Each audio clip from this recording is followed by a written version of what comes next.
Assalamualaikum warahmatullahi wabarakatuh. Perkenalkan, nama saya Riri Silvia, guru PKN SMK Negeri Kadipaten Tasikmalaya, Kabupaten Tasikmalaya, Jawa Barat. Sekaligus sebagai mahasiswa PPG dalam jabatan tahun 2023 Angkatan 3 di LPTK Universitas Ahmad Dahlan Yogyakarta dengan NIM 2321963067. Pada hari ini, Senin 4 Maret 2024, saya akan melaksanakan uji kinerja secara luring di SMK Negeri Kadipaten Tasikmalaya, Kabupaten Tasikmalaya, Jawa Barat. Praktek pembelajaran kali ini saya laksanakan pada kelas 10 dengan materi Undang-Undang Dasar tahun 1945. Berikut ini ujian kinerja saya. Selamat menyaksikan. Wassalamualaikum warahmatullahi wabarakatuh.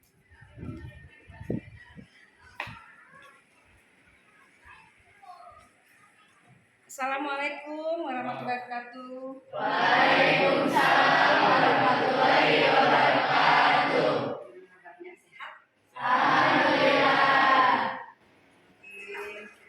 Anak ibu yang cantik dan ganteng. Oke, KM. KM mana KM? Ayo silakan KM berdoa dulu.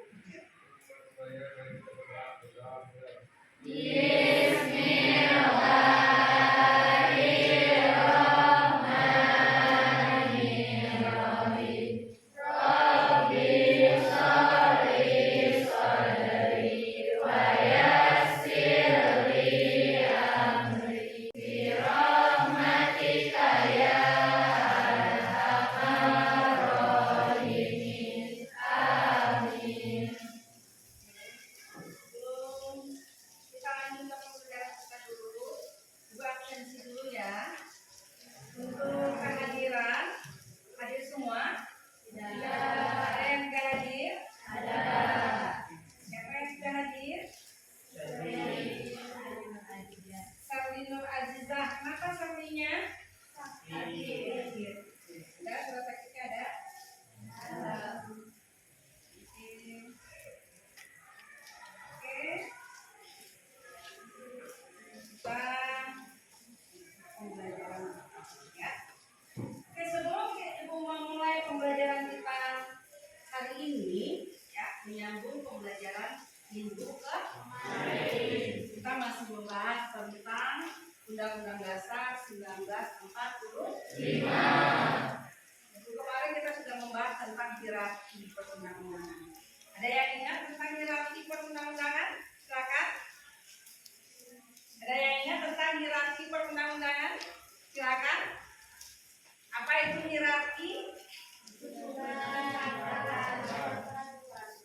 Susunan atau tingkatan peraturan. Siapa yang bisa menulis di papan tulis hierarki perundang-undangan? Yuk, silakan. Siapa yang bisa? Ya? Iya, boleh. Silakan. Silakan. Hierarki perundang-undangan.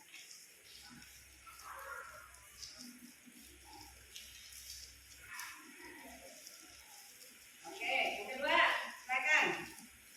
Yang kedua kalau bisa dua ya. Kita ini.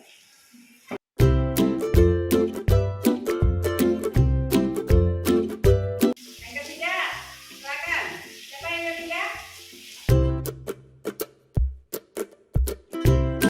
Nah, yang keempat. Yang keempat.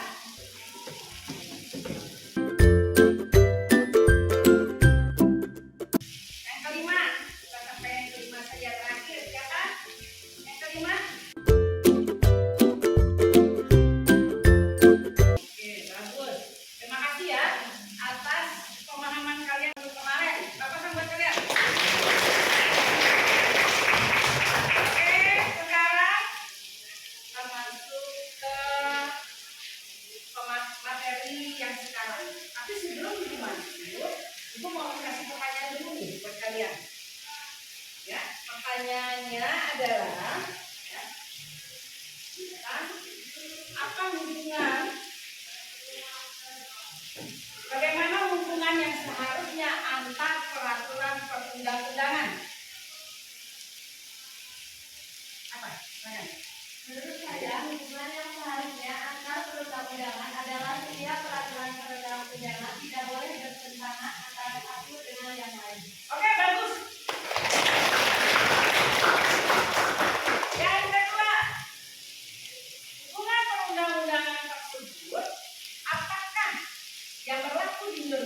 apakah tumpang tindih atau saling menaikkan atau saling mendukung? Yuk, silakan. Berdasarkan pendapat saya, hubungan berbagai jenis perundang-undangan di Indonesia tidak saling tumpang tindih atau saling menaikkan, malah saling mendukung. Namun tidak dipungkiri jika perundang-undangan di tanah air saling berkaitan. Oke, bagus. Barangkali undang-undang di Indonesia itu tidak ada tumpang tindihnya, ya, karena setiap undang-undang itu berpatokan kepada hierarki yang kita pelajari minggu kemarin. Selanjutnya, ya, kita masuk kepada kegiatan pembelajaran. Kegiatan pembelajaran, ya, kalian akan dibagi menjadi beberapa kelompok. Minggu kemarin kita sudah membagi kelompok kan? Belum masuk kepada kelompoknya. Cuma itu sudah membagi. Yuk silakan kalian masuk ke kelompoknya masing-masing.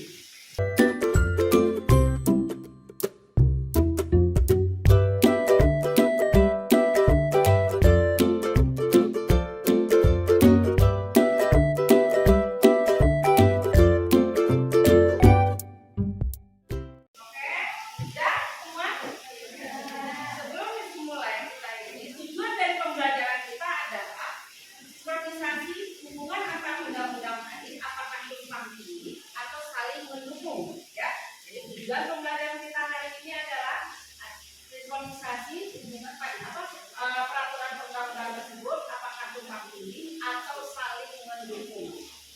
Ya. Kalian terbagi dari beberapa kelompok. Tugas kalian adalah kalian membuat atau mencari peraturan-peraturan di masyarakat tentang peraturan yang ada di tempat daerah kalian masing-masing, ya, tempat di daerah kalian masing-masing. Contoh misalnya adalah bertamu, ya, harus wajib lapor, ya, tidak mengganggu tetangga atau masyarakat umum dan lain-lain, ya. Silakan kalian cari peraturan tersebut dan kalian tulis kenapa peraturan tersebut harus, ya, harus dilaksanakan, harus dibuat aturannya, alasannya seperti apa, ya, alasannya seperti apa dan bagaimana. Tapi sebelum kita memulai, supaya lebih mengingatkan lagi yang pelajaran kalian minggu kemarin, Ibu akan mengingatkan PPT tentang peraturan perundang-undangan, ya, PPT tentang peraturan perundang-undangan, supaya kalian lebih jelas akan melihat PPT ini. Oke, pembentukan peraturan perundang-undangan, ya, kita lihat di sini.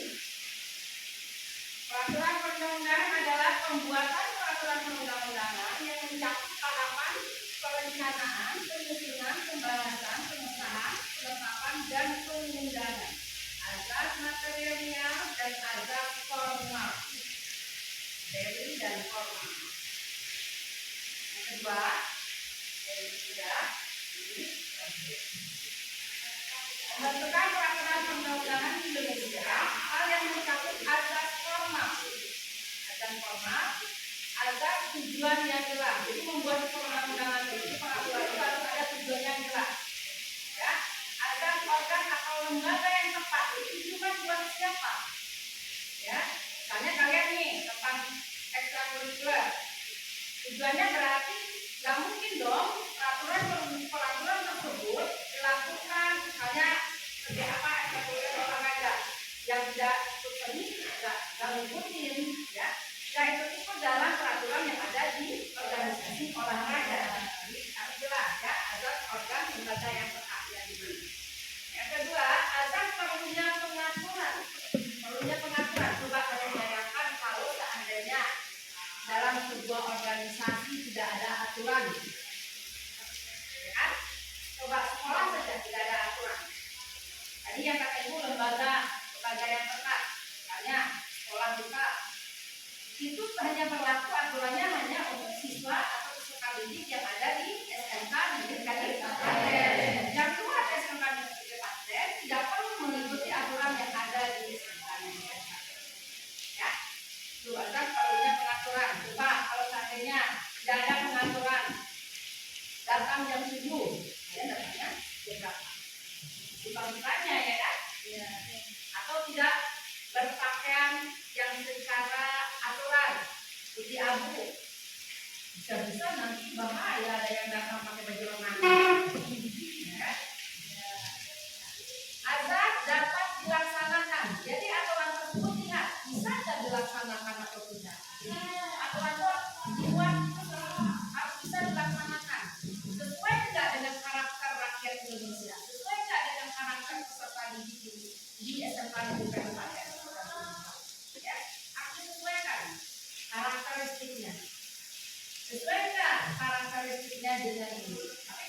pernah katakan dalam Pancasila sila keberapa? Sila kelima. Apa bunyi sila kelima? Merupakan keadilan sosial bagi seluruh rakyat Indonesia. Aturan itu berlaku untuk semuanya. Ya. Azas konsensus. Azas konsensus. Siapa yang tahu apa itu konsensus? Kesepakatan. Bu, Abi mah cuma membuat kesepakatan. Saya mah nggak buat kesepakatan di sekolah. Kenapa aturannya berarti? Kalian ingat nggak pas waktu kalian masuk ke sini, kalian menandatangani surat di atas materai? Ya kan? Kesepakatan nggak? Kesepakatan. Ya. Kalau memang nggak suka, nggak usah ditandatangani dari awal. Itu dinamakan azas konsensus. Yuk. Azas material. Azas terminologi dan sistematika. Terminologi dan sistematika terperinci. Jadi peraturan itu harus terperinci. Apa ya? Terinci dan terstruktur. Ya. Maka terstruktur ada ininya, tingkat-tingkatannya, ada ini yang tadi kita bilang. Ya, tentang hierarki. Ya. Azas dapat dikenali. Jadi harus dikenal azas tersebut. Kalian kalau masuk jam 7 itu dikenal nggak? Kenal nggak kalian masuk jam 7? Kenal. Tahu kan jam 7? Tahu. Ada. Mungkin bisa kan kalau anak takut, kadang-kadang memang ada yang tidak tahu jam 7. Tapi kalau standarnya SMK, pasti tahu jam 7, ya kan? Jadi kalau yang salah datangnya sering terlambat, berarti tidak mengenal jam 7. Ditanyakan SMK atau Oke, azas perlakuan yang sama dalam hukum. Itu yang namakan tadi juga keadilan sosial. Ya, perlakuan yang sama. Azas kepastian hukum. Yang dimaksud dengan kepastian hukum ini adalah ada konsekuensi yang kita terima kalau kita lalai dalam kewajiban. Ya. Kepastian hukum apa yang harus kita ketahui? Azas harus menghormati harapan yang wajar. Menghormati berarti aturan tersebut harus dalam tahap kewajaran. Kalian yang dulu datang ke sekolah wajarnya wajar, ya kan? Dengan apalagi yang agamanya Islam harus sholat subuh, ya. Bineka Tunggal-Ikaan sama, ya. Dan kita bisa melihat semboyan Bineka Tunggal Ika, walaupun berbeda-beda, tetapi tetap satu. Keadilan, yang namanya peraturan tidak ada perbedaan satu dengan yang lainnya. Kesamaan kedudukan di depan hukum, kedudukan seseorang, hak individunya, hak asasi manusianya harus sama. Tidak ada perbedaan, tidak ada tingkatan. Ya, misalnya, sekalipun seorang presiden, tapi ingat, pada saat presiden menjabat, dia punya ada namanya hak imunitas. Kita akan belajar tentang hak imunitas. Ya. Ketertiban dan kepastian hukum. Ketertiban, ya. Peraturan dibuat itu harus sesuai dengan kebutuhan yang ada setiap wilayah atau negara Indonesia, dan konsekuensi atau pelanggaran yang terjadi itu harus ada pertanggungjawabannya. Itu dinamakan ketertiban dan kepastian. Dan keempat, yang selanjutnya adalah keseimbangan, keserasian dan keselarasan. Jadi peraturan itu harus seimbang antara hak dan kewajiban sebagai warga negara Indonesia. Itu adalah dari peraturan-peraturan yang pada setelah dari ini kami bisa melihat, ya, kalian nanti bisa menjelaskan ya alasan-alasan yang apa yang kalian diskusikan, ya kalian berikan alasannya, kalian pilihkan kenapa peraturan tersebut berlaku di Indonesia atau di daerah tempat tinggal kalian. Sampai di sini ada pertanyaan, silakan. Sampai di sini ada pertanyaan, silakan. Tidak ada. Oke, sudah jelas dengan ininya, sudah jelas dengan materi diskusi kelompoknya, materi diskusi kelompoknya. Oke, kalau sudah jelas dengan diskusi kelompoknya, silakan kerja.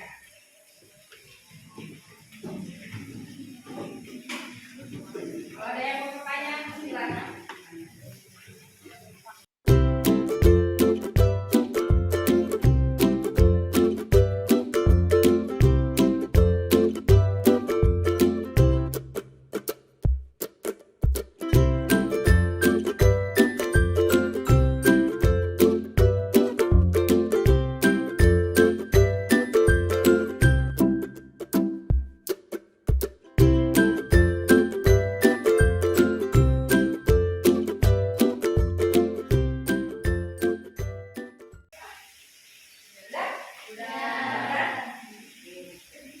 Udah kelompok mana aja yang udah? Semua kelompok udah? Belum? Tinggal kelompok ini? Ya? Kelompok yang lain udah semua? Udah kelar. Udah kelar. Berarti oke? Udah semua? Udah selesai? Udah. Oke. Kita untuk kelompok 1 apa judulnya? Nomor 1 mana? Apa judulnya nomor 1? Tidak bertamu lebih dari jam 10 malam. Ya. Nomor 2. Tamu wajib lapor 1 kali 24 jam. Nomor 6. Dilarang memakai knalpot bising dan berkendara secara ugal-ugalan. Dilarang memakai knalpot bising dan berkendara secara ugal-ugalan. Berarti setiap kalian sudah mempunyai pembahasannya masing-masing, ya kan? Sudah mempunyai pembahasannya masing-masing, sudah punya alasan-alasannya kenapa hal itu dilarang. Oke, kelompok mana yang lebih dulu mau presentasi? Silakan. Yuk, kelompok 4. Silakan, boleh berdiri. Ya. Assalamualaikum warahmatullahi wabarakatuh. Waalaikumsalam warahmatullahi wabarakatuh. Saya Fauzia Rolinda, perwakilan dari kelompok 4 akan menjelaskan atau mempresentasikan hasil diskusi kelompok kami tentang mengapa setiap warga yang berumur 17 tahun wajib mempunyai KTP. Memiliki KTP merupakan kewajiban bagi seluruh rakyat Indonesia yang sudah berumur 17 tahun karena dalam KTP terdapat petunjuk identitas resmi yang diterbitkan oleh pemerintah Indonesia. Selain sebagai identitas jati diri, KTP juga berlaku nasional sehingga tidak perlu lagi membuat KTP lokal untuk pengurus izin atau pembukaan rekening. Selain itu juga KTP dapat mencegah pemalsuan KTP dan KTP ganda sehingga terciptanya keakuratan data penduduk untuk mendukung setiap program pemerintah, contohnya pemilu.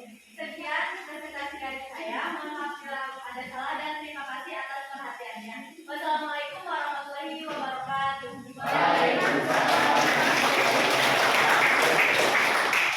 Oke, kelompok mana lagi? Silakan. Assalamualaikum warahmatullahi wabarakatuh. Waalaikumsalam warahmatullahi wabarakatuh. Saya Siti Melani, perwakilan dari kelompok 5 akan mempresentasikan tentang mengapa dilarang menggunakan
silakan kalian tulis lembar jawabannya di belakang ini saja, ya. Silakan kalian diskusikan dengan kelompoknya masing-masing. Oke, ya.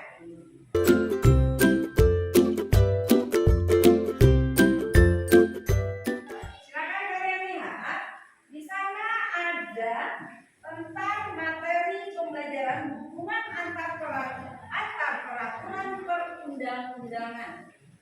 Ya.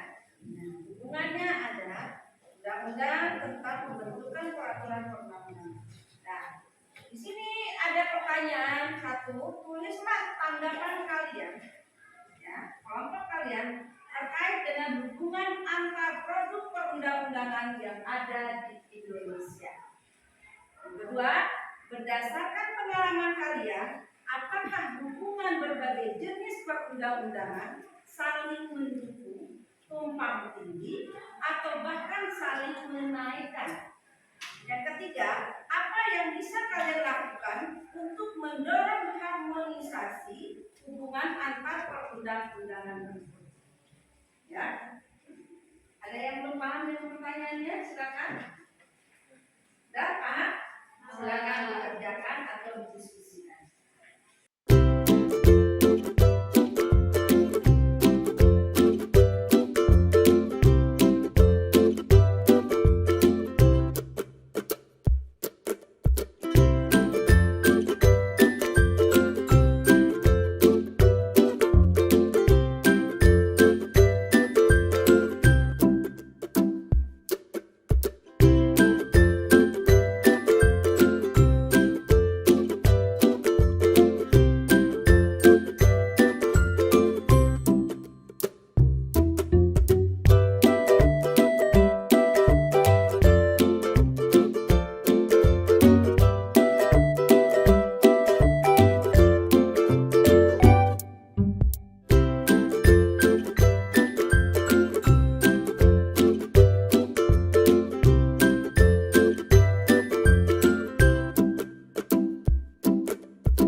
Sudah selesai semua? Sudah selesai, silakan kumpulkan. KPD-nya silakan dikumpulkan. Yuk. Silakan kumpulkan KPD-nya. Yang di belakang. Tidak ada nama kelompoknya masing-masing kan? Ini nama-nama.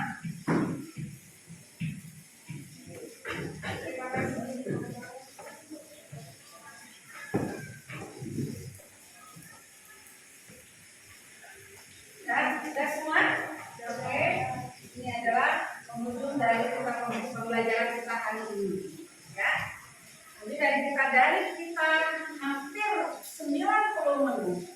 Ya, akan belajar dan kalian sudah menggunakan KPD, kalian sudah diskusi, kita sudah memaparkan materi pembelajaran kita hari ini. Apa yang kalian simpulkan tentang pelajaran kita hari ini? Yo, apa? Apa itu undang-undang atau peraturan? Ya, silakan. Bagaimana peraturan yang dibuat agar semua masyarakat mempunyai rasa kenyamanan dan keamanan? Yang lainnya mana ini suaranya? Paham nggak? Aku pengen yang lainnya semuanya menyebutkan kesimpulan kita hari ini. Ayo, silakan.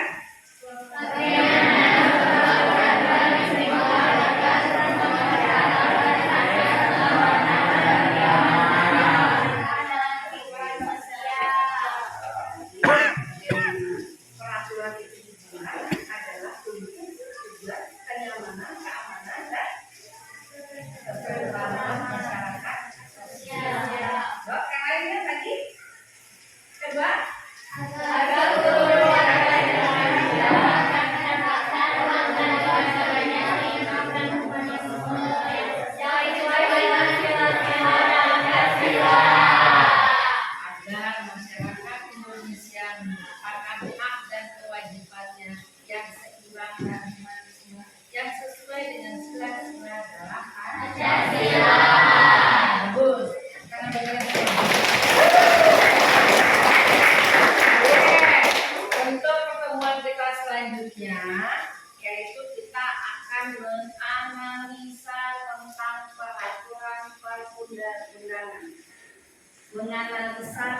peraturan perundang-undangan. Untuk sebelumnya, supaya kalian lebih mengenal untuk bisa menganalisa peraturan, berarti kalian harus kenal dengan aturan, ya kan?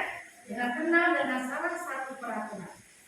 Ya, tugas kalian di rumah adalah, ya, tugas kalian di rumah silakan ditulis. Tugas kalian di rumah adalah,